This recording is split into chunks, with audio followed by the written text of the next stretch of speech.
What is up? We are back. Thanks for listening again, and thanks for playing. That was an incredible set. Thank you for having Yeah, me. both of you. And Bad Habit, Sam had to leave, but big ups to Bad Habit. Thanks for bringing him through. Of Huge, course. huge fan of both of you, of all of you. Let's get into it. What you guys about? When did you start DJing? Well, what got you into playing music? Were you a producer first, or did you start DJing? So, is this on? Yeah. Oh, I'm just like, I can't hear myself. So I started DJing maybe 2 years before I started producing. That was probably like 2014. It was basically after just going to a lot of shows and festivals. Like, I was a party kid. I wasn't like ever super on the computer. Like, I didn't even have a computer until I started DJing. I was just going to all these shows and festivals, and I was digging through SoundCloud and just looking for all this music, and I was just like, I want to like be able to play this for people. Like, I'm finding all this music that I love that I don't think anybody knows yet. It was like OG SoundCloud trap shit, like Saruta, Carmack, like Team Supreme vibes. Oh, yeah. And so I got a little Tractor S2 mixer. I still have it. Nice. And that's like what started me at DJing. And then maybe 2 years into that, my friend CJ, who goes by something. Yeah, shout out something. Another legend in the game. We went to the same high school, and we were DJing a party together, and he was like, if you want to keep doing this and like continue on with it, like you need to make your own music. You need to do your own thing. Like, it's cool. You can only DJ other people's songs for so long. And he told me to download Logic, and he would help me teach me stuff about it. So I did that the very next day. I downloaded Logic and just started like going in on trying to learn everything I could. That's a tough DAW to start on too. It was horrible. I switched to Ableton like 3 months in. Same. Yeah, I started with Logic, and then like about a month, maybe 2 months in, I was like, no. And I'm a sound engineer, and I was like, this is too confusing. So it's Ableton. Confusing as fuck. I switched to Ableton, and I was like, wow, this is like very user friendly. I can learn this. And that's when it really got the ball rolling for me. It was like once I started on Ableton. That's awesome. How about you, K-Luh? Yeah, I started DJing probably around the same time, like 2013, 2015. I was in a part of a performance group out of college, and we had to do these. We had these performances. We did these like Blacklight Illusion dance performances, and we were like making edits of like our tracks for the shows. And a friend started using Ableton that was in the group, and we would mix all of our shows in Ableton. So I got this like kind of crash course, but then I was like, oh, that kind of looks fun too. So I started playing more around with that, and then I started DJing like for small stuff. My first gig was like I loved Planet Earth, and I made like a DJ'd over Planet Earth thing. Amazing. And what then shout out Planet Earth. Yeah, shout out Planet That's Earth. my favorite planet. Yeah, me too. And what would we do without it? Yeah. Where was your first gig? Where was this thing? Oh, mine is at a hookah lounge in my college town. Amazing. Yeah. Where y'all both from? So I grew up in San Clemente. It's a little beach town in Orange County. It's like right before you hit San Diego. It's cool for the most part. Very beautiful. The people depends on the person. And then when I started making music, I moved out to LA like in 2016 at the end of that. And I haven't looked back since. Amen to that. I love LA. It's such a good place. Shouts out LA. I love LA too. How about you? You started you grew up in Utah, right? Yeah, so I was born and raised in Utah. Lived there until I was like 16. And then my family all moved to Virginia. I ended up going to Virginia Tech. The funny story is that I joined this performance group because I was in a fraternity in college, like a frat. And and this frat made a performance that got on America's Got Talent, and then we started doing theater, and it was really random. I started in Utah, moved to Virginia. I lived all up and down the East Coast. I went to school in Florida, and then lived in New York for 3 years before moving to the Bay Area like 5 years ago. Where do you think most influenced your sound? Ooh. Do you want to go first? You can go first. Sounds like you got it. So My sound was definitely influenced by like early SoundCloud trap again, like Mr. Carmack, Saruda, Troy Boy, Hoochie, things like that. Like the early, like when trap became EDM type of vibe, like Yep. Foster Damas, RL Grime, a lot of that like EDM trap shit. And then I've always been inspired by like I play piano, so Oh, cool. a lot of melodic styles have always like hit me a little bit harder than more of the hard shit. I know I played a lot of hard music in my set, but I do a lot of like melodic poppy type stuff and R&B type stuff on the side. And so blending that kind of style in as well with like my bass music is always like something I strive to do and like give it a little bit of best of both worlds vibe. Definitely. I noticed that a lot. Yeah, definitely love that about your tracks. Like so Thank many, you. yeah, so many good like melodic elements and like remixes of stuff that just it's so good. Yeah, I think a lot of my sound was sort of influenced by like it started with like glitch hop in 2010. Well, and like rewind, like my best friend and I like grew up sharing music and just like jamming out to music all the time, and we were just downloading shit, you know, in middle school or whatever, and just like listening to music all day long. So we like, but not a ton of like electronic music, mostly like pop stuff. And then yeah, and in 2010 I started listening to like more glitch hop, and then that sort of like evolved into like a dubstep style, and then that like ran away, and then we had like a taste of Moombahton for 2 years, and then it was like trap music and like Amazing. a lot of hip hop growing up too. Like all my brother and sister just like listened to a ton of hip hop. And I'm curious to how many DJs SoundCloud created. You know what I mean? Like so many stories of people like, I just had so much music from SoundCloud that I had to start DJing. So Fucking shouts out SoundCloud real yeah, quick. right? Seriously, the Like, algorithm. It's supplied Shout out me to the with so algorithm. much good music over the past, I don't even know, I think for like 12 years or something I've had an account. Literally, I found everything that I've been playing for so long. SoundCloud is where I find new music that I listen to, and Same. I DJ and I play out now, and that's where I've made a lot of friends in the music industry as well. A lot of the friendships that I've started started through just a SoundCloud DM. Yep. Same. Yeah, totally. Yeah, it's impressive. It's a very impressive, and I'm proud of our community for putting out so much free music too, which is like it blows my mind because I play house music too on another project. You don't find free house music. You know, you have to pay for all of that. Yeah, you got to go to Beatport for that. It's really cool that our community really just is super into sharing their art and sharing the music and wanting other DJs to play their sound. You know, and then trying to collect money off of gigs and shows, which is I think this really good. It's a really good format. But also, I do love house music. I have a lot of friends that make it. I make house on the side as well. Bass Same. house, lo-fi house.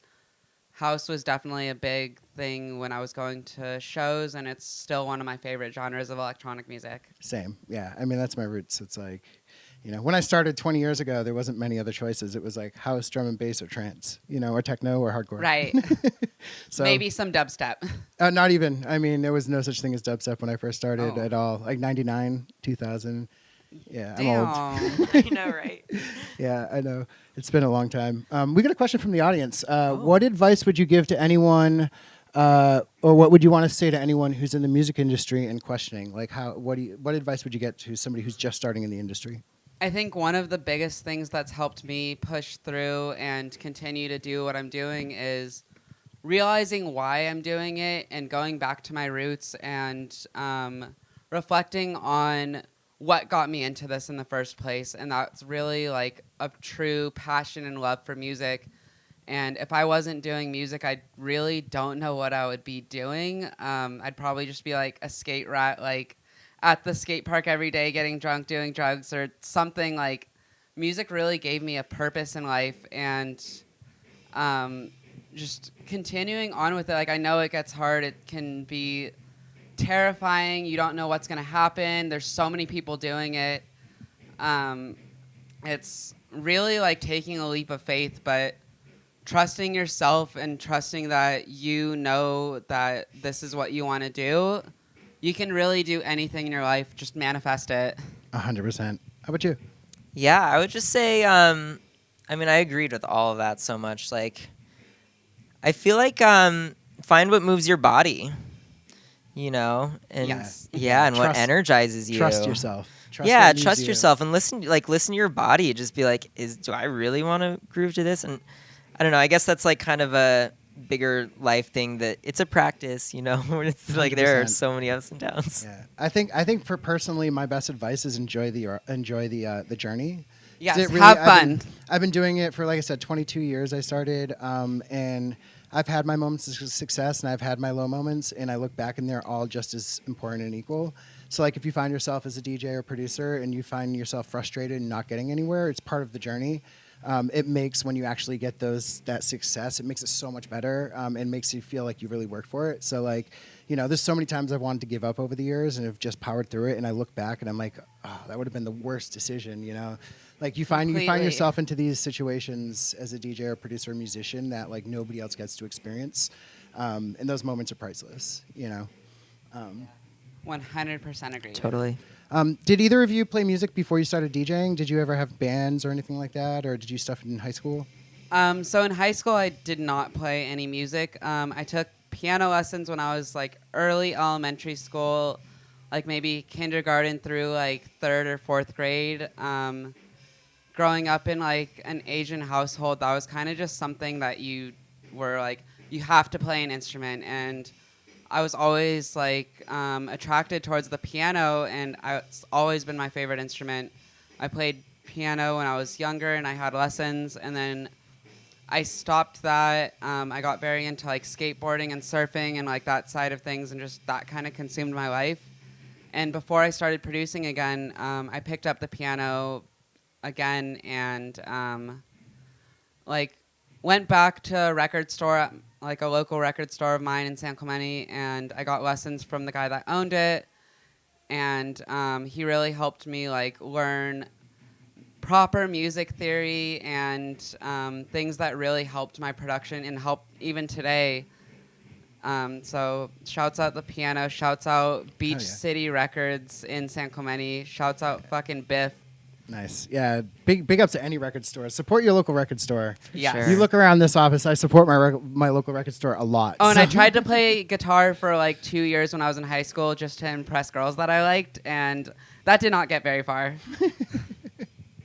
How about you? Do you have any musical background? Or I didn't have a ton. I got like a ukulele in high school, and I mean, I will say, like, when I was like 11, me and my best friend at the time would open up, I think it was Acid Music, and we were just playing around, like, throwing loops together. Like, we had no idea what the fuck we were doing. We were just pulling in loops and just, like, playing them into some jams, and that was, like, my first exposure to producing or, like, creating music, and I was like, whoa, this is kind of weird. my first exposure to my first DAW, to be honest with you, was a PlayStation, and there was a game by Carl Wow. Cox that was like Carl Cox's DJ or producer madness or awesome. something on the PlayStation, the first PlayStation, and it was literally like samples and like loops. And it was just like Ableton, but with like very limited. You couldn't play stuff, but like you could put loops together. And I wrote a bunch of really bad trance music. It was like the only thing you really had. It was like trance and techno.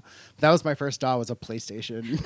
I fucking love Carl Cox, by the way. I've seen Me like 5 different too. sets. They're always 3 to 4 hours long each. Oh, yeah. You got to I go to love Burning him, but Man. I cannot stay for that long for one set. You got to go to Burning Man. He plays like 9-hour sets. Jesus fucking Christ. Yeah, like unbelievable. You'll learn the history of house and techno. Like, you know, shout outs to. It is a history lesson watching Carl Cox play. Mm-hmm. Yeah, one of my biggest inspirations. I've been watching him play for 20 plus years. Like, just, and a gentleman too. Like, he's such a sweetheart and just a Aw. really amazing person too. So yeah, just a pioneer. If you don't know Carl Cox, you really need to look up Carl Cox because that's like some history. Oh, definitely. Fucking legend. What are you listening to right now? This is one of my favorite questions. Like, do you listen to anything besides electronic music? Is there? I listen to everything besides electronic music. Same. Except country. Fuck that shit. I don't like music that's like glorifying America or the U.S. or the state of it. There's some good Not country a that doesn't do that. fan. You know, I haven't found it yet. I can show you but some. outside of electronic music, because I'm always digging for new songs by artists that I like and things that I want to play, and music by my friends, of course. But outside of that, I listen to a lot of like SoundCloud rap. I listen to a lot of Juice WRLD, Lil Uzi, a lot of like what is it? Like I've been on like an Ian Dior binge lately. I listen to a lot of like new wave pop punk, I guess you could call it, like alternative rock. Like shouts out Royal and the Serpent. She's one of the best artists that I think is in existence right now. If you haven't heard of her, go listen right now. Fuckboy Rejects is my favorite song. It's my anthem. Sweet. A lot of alternative music, a lot of like random SoundCloud finds that are indie, electronic, alternative, hip hop, any sort of blend of that. I listen to a lot of classic R&B, 90s stuff like Aaliyah, Destiny's Child. That's a huge, huge influence on my music and me as a person. It's my first real love, I think. Yeah. I was a teenager back then. Oh, yes. You know. I have a life-size Aaliyah cutout in my house that's like a cartoon of her from her album. God. You know, the cartoon, the anime? Yes. Like I have a 6-foot-tall version of that in my house. I have an Aaliyah CD and I have a Destiny's Child CD that I used to play in my car all the time when I got my first car. Yeah, Nice. It's so good. How about you? That's awesome. Yeah, so yeah, I mean, I'm kind of all over the place too. I mean, I definitely find a shit ton of music through SoundCloud. But I also DJ for a lot of ecstatic dances in the Bay Area, so they really want like a full arc of music. So I end up finding stuff from like classical stuff to stuff that's like, yeah, a little bit more spacey, and like they want all the different tempos and stuff. So I end up looking for like a lot of house. Been loving like a lot of UK shit lately. Just like, Oh yeah, everybody is. That's Yeah. my other project is a 2-step project, and I've been doing that thing for a few years. Shouts and I've out been Garage. so good. Yeah, I've been doing Garage. Garage for so long, and I've been waiting for the US to catch up. You know, I don't know. We're yeah. getting there. We're getting With there. D&B and Garage, we're getting there. We're getting there. We're giving them small tastes here and there. Thank the music gods, because Back to the Bay, though, another one that I almost forgot was growing up, Andre Nicotina and Mac Dre. yeah, Like, Bay Area much rap. respect. Fucking Thiz is what it is. Bay Area till I die. I'm not even from there, but I love that shit to Hell yeah. death. I Me too. fucking will eat it up all day long. We got a few more questions. What are y'all most excited for in your life outside of music? Outside of music, I'm excited for the new cat that I'm about to go pick up right now, and the cat that I have currently, Fezco and Caspa. I fucking love you. You're my babies. You're my angels. My girlfriend, my amazing fucking partner. I don't know if I would be where I'm at in my life today without her. She's literally an angel on earth. Oh. Shouts out to AJ. amazing. Shout out I to love amazing you so partners. much. Yeah, I can definitely relate to the amazing partners thing. I'm really lucky to have like 2 incredible partners right now that I Yeah, love you very are. much. Yeah, yeah. Andrew, who I first fell in love with as a DJ, I was like, I want to fuck that ear. Me too. Also, fuck you out of polyamory. Yeah, hell I mean, yeah. I fell in love with Nick and Andrew the minute I saw them. I thought Yeah. they were celebrities. Like when the first time I saw them Me DJ, too. I was I like, thought they were like, who are these massive You're DJs? some hot DJs but from yeah, somewhere or yeah. another. 2 of my favorite Yeah, humans. and Mia, who's super sweet and is the best. I'm using this. Wait, can I swear on this show? Yeah, it's a Heck. yeah. Ah, heck. She's a hype bee. Oh yeah, you can say that. Oh, she's the All right, best if I hype can't bitch say in the bitch, world. I'm not gonna. Yeah, that's fine. Yeah, That's fine. no, but I love them both so much. And I really love my Bay Area community and family. I feel like I've really found this like beautiful sanctuary that really embraces a lot of people to bring them full selves. Like when I first found some of my friends and even like the dances, it just was like there's people exploring themselves in like a way or like on a gender spectrum that was just like beyond what I had ever experienced anywhere else. And so really Yeah. grateful and just like excited to keep creating with them. They're such a creative, like inspiring group of folks. 100%. We can't wait to get you up in there and like Yeah, hell meet yeah. this crew of people. I'm Shout out to our excited Bay as Area fuck. crew. Yeah, shout out to Thank the you. to Tupperware party. Yeah. Tupperware is great. I yeah. have a lot of leftovers all the time. I try to finish Yeah. my food, but I can't. So shouts out Tupperware, Except for the them. Tupperware itself. Question from Alexandra: where would you like to see the scene go in the near future? Musically, culturally, community, like any of those things. I feel like the scene is such a broad term. There's so many different scenes within the scene. That's for sure. I want to see more women get booked. I want to see more visibility for non-binary artists, for trans artists, for artists of color, for diversity.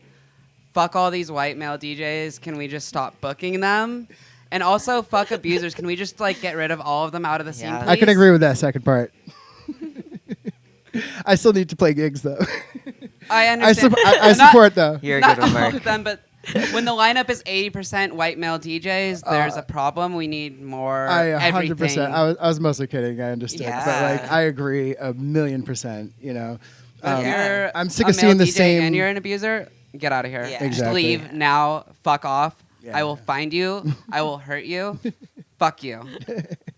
I totally Yeah. agree. I think it's safe to say that's accurate. But I agree. You know, I think there should be more representation of everybody. How do you guys? You're both from kind of different areas. How do you find it? Do you think the scene's getting any better in like the areas you're in? Like you're from SoCal and you've kind of done like the Bay Area thing. How do you find the scene? Is it accepting or? It's kind of a tricky question, but. Yeah, so in my experience, it's definitely improved. There's a lot of, like, more room to fucking grow. Oh, wait, can I say that? Yeah. Fuck. Yeah. Okay. Yeah, there's a lot of room for improvement still, but it is definitely a lot farther along than it was just a few years ago even. Like, I feel like by the day it's getting better. We just need to keep pushing. We can't like stop here. There's still a lot to go, but it's definitely better than it was. Good. That's a good thing to hear. Yes. You know, let's keep fighting for it. How do you Yeah. feel the Bay is? Do you think it's, you know, from my experience, I don't really have much of an experience there, but like, you know, except for inside our own group, which I know is Yeah. very accepting. Do you find it any different outside of the group there, or do you think? Yeah, I mean, I think it's kind of hard. I definitely have my like Bay Area blinders on, kind of in the moment, you know, and like I think that there are a good amount of opportunities for me in particular, but I think us as a society needs to like you know, kind of become I think the word for me is like more balanced. Like I think more in terms of like balanced lineups. I had the same feeling of just like going to festivals and being like, I'm just seeing like the same type of person DJing and the same type of like story being told. Yeah, not even You type, just know? the same people. It's Right, like, yeah. It really Yes, is, a like- lot of clones Yeah. of each other. Totally. And yeah, and just like the variety of story or like the balance of stories being told. And I think like part of that's why I do like the ecstatic dance scene, but that has its own old guard of like people and of like organizers and of like an idea that's like far more sensitive to like lyric pushing, you know, you know, lyrics that push boundaries and all that stuff. So I think with more people from diverse backgrounds stepping into leadership roles, I think you like create safer spaces for other people to like express themselves more. But I definitely worry about that not maybe happening on a wider scale or at the quite like more, I don't know, like people who are at the top of the like highest grossing festivals and shows and stuff. Like I think there's a difference between the community run stuff that we Definitely. fall in love with versus the like, you know, big beast promoters with their, you know. Yeah, who sells tickets? We're gonna book Right. them, and it's unfortunately, this they don't take chances. That's the biggest problem. I think is a lot of people are afraid to take chances. But like we're trying, keep fighting that fight. Like we need to make things happen and make things different. Like we're blessed to be part of a community that's pretty open, and I know that like we're really lucky for that. And I know it's super hard for a lot of people, especially not on the coasts. And people. Shout outs to the people fighting that battle in the middle of the country and in these weird places where there isn't a community. It's tricky. I have relatives that I care about a lot that are trans that like, they fight that fight every day. And I see it. And it's a lot of respect to live the life that you are born to live and just not have the fear of like what people think. Grateful to be in California as a whole. Yeah. As a fucking trans woman, like being here, I think it's hard to imagine being anywhere else because there is still the people that are opposed to it, and there is like the resentment, there's the hate still, but I am legally and like medically, we're so far ahead of so much of the country, and I'm grateful for that. Yeah, I keep Grateful for to be able to get hormones and be able to just live my life for who I am.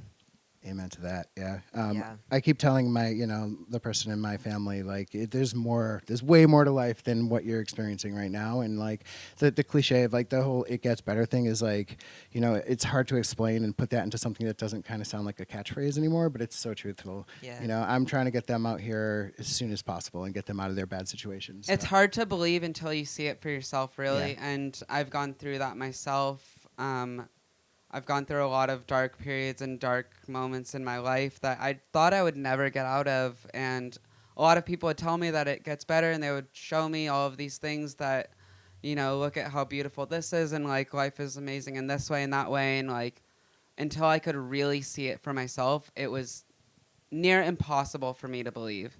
Mm-hmm. It seemed hopeless, but it's not. I mean, I came from I was pretty effeminate and just very strange when I was a teenager, and I came from the same place, and I know, I didn't even go through the journey of gender anything. I was just myself. I wore makeup. I wore like a lot. I was like kind of goth femme. Fuck gender roles. You can identify as whoever the fuck you want and do whatever the fuck you want. Exactly. Yeah. It was a lot tougher in the 90s to be like that. Like, thank God there's been a lot of progress, but I understand a little bit, like just even on the smallest level of like what it's like to like be judged on who you are and like what you were born as. And like I said, just so much respect to the people fighting that battle. Yeah. And I think like there's an important thing that I've sort of like a piece that I've gotten recently, which is like, as we were kids and as we like grew up in those areas or like felt that sort of like loneliness, like it was the art, it was the things that we found on the internet. It's like the communities and the people that we discovered outside of our like hometowns that like gave us an opportunity to escape that like space we were in. And like as artists, it's like kind of our job and our like duty to like pay that back out, like get 100%. some message to some kid out there, like through live stream or through like creating music or mixes and just like sharing yourself. I think, if I could see the way I dance and move today, or the friends and like the type of community and the safety and that I would feel, it would have just opened my eyes so much. Yeah, I wish we could all see into the future. It's like Little me would be proud of where I am today, and that keeps me going for sure. That's so important. Not a lot of people can say that, and like I agree. I feel that way too, and I try to surround myself with people who are like that. I think like it's a really good state of mind to be in. Be proud of yourself. Even if you're a complete shit show. Like, try to get your at me. Yeah, I mean, I'm a looking shit in the mirror. show, but I'm doing what I love and I'm happy. And exactly. You're rocking. I'm not saying it's like if you don't want to be a shit show, that's okay. But I think I'm a pretty beautiful shit show. So stellar shit show. Yes. Thank you. Let's talk about. Do you have anything that you're working on now that you're like proud of? Do you have any releases or gigs or anything like that? So I guess I'll start with releases. I know I said it on the mic earlier in the set, but if you missed it, I'm dropping my Doja Cat Tia Tamera remix next Tuesday. I've got a lot of releases coming up. Shouts out to my manager, Arlene, for helping me stay organized and stay on top of things. I wouldn't be half as professional as I am if it weren't for her. So there's a lot of new music coming out soon, very soon, and later down the line, my girlfriend and I have an album that's dropping at the end of the year. It's something we've been working on for the last 2 years. Exciting. Just talking about it, it's going to make me cry, but it's a lot different than anything that anyone's ever heard from me. It's a whole different side to my music, and I'm really excited to be able to share that. Gigs, I've got my first festival in New York coming. Well, not first festival, but first time being in New York.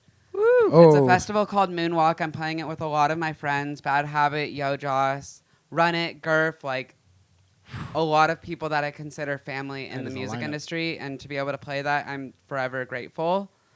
I'm playing in Portland this summer, and I'm playing in Salt Lake City this summer.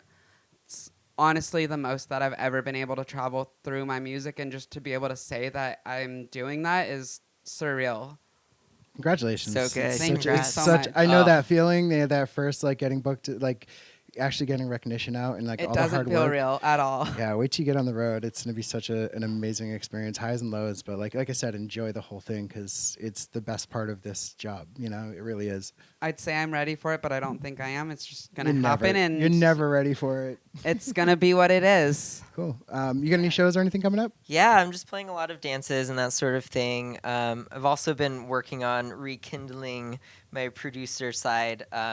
I took a hiatus for a long time, but Breaks are okay. Yeah. Oh yeah. Yeah. I've taken a few long ones. and definitely hanging out with y'all is super inspiring too. Thank It's you. cool. Yeah, Likewise. if you want to collab on some stuff, let's get up Hell in the yeah. studio. So down. Plus, you should Down hit as up fuck, too. Alexandra. I hear she's like a really, really incredible teacher. I know she is. I've heard some of the tunes. I already am hooked up. Yeah. Shout out to Alexandra. yeah. She's going to be on the show on the Totally. 27th of April. So lock it in and give Tune us a into follow. that Woo! shit. Yeah. If you There miss she it, is. you're a heck. Yeah, Yeah. 100%. Let me see. Last question. I kind of always ask this, just because we're a privacy-based company. Is privacy important to you when it comes to creation in art and music? There's no bad answer for this. A lot of people think I'm trying to get like a sound bite or anything, but like honestly, I just want to know people's opinion on the role of, because as an artist, you kind of give up a lot of your privacy. Do you think when you get into the studio and you're making your art, do you value your privacy, or do you like to open it up and share? It totally depends on the day. I'm a very extroverted person. If I'm not talking to someone constantly, I feel like I'm going insane. Even when I'm alone, I'm always on FaceTime. I'm always on Discord. I'm always talking on the phone with my friends. So I don't think the giving up privacy ever felt like a negative thing in music. It almost felt like it fueled my inspiration even more. Being able to share what I create with people is a huge part of it, because I make music for myself at the end of the day, but I also make it to touch other people, to be able to reach other people, to share my voice, to share my story. So the lack of privacy is almost like something that benefits me. And if I'm too secluded, I start getting so in my head that it's bad. Agreed. How about you? I think I'm kind of like the opposite. Sometimes I need the me alone time to recharge. I've been thinking a lot about this concept too of like closets and the idea of like coming out of the closet. And I think a lot about the times when I was like exploring my gender and like this side of myself was like in this private closeted space. And I think that there's like something important about the sort of like safety and security of privacy in that, because it allows you to like play and get weird in ways that like nobody has to know about, but you're like allowed to do that in your own closet. And when you choose to bring that out and show that to the world, it can be some of the like most palpable, crazy, bold shit, you know? And so I've become really, I've just really value the idea of my closet and the space that I can go to like just follow my inner like, what is the thing I want, you know, and just like allow myself to play and to try that out. Awesome. Yeah, I that's really completely interesting. agree with all of that as well. Definitely. I think as far as my gender and my identity go, that was something that, as much as I was sharing every other bit of my life with the world, that was a part of me that was very tucked away for a long time. And once I had the confidence and the security within myself to be like, no, this is who I am, I'm going to share this with the world, it really unlocked a whole, like, another level of myself. Totally. Yeah, I mean, just echoing that, like, I remember, like, cross-dressing in my room in my, like, early 20s and being, like, just having this dream or idea of, like, performing as a femme version of myself and just being like, nah, that's just too crazy. Or, like, no, I would, like, That was actually one of the faceplant. first things I ever did, like, fully cross-dressed makeup, hair, skirt, full femme done up, was just DJing in my room by myself, imagining doing that in front of people and in front of a crowd. And Yeah. to be able to actually do that, and not only just that, but live my life every day as myself,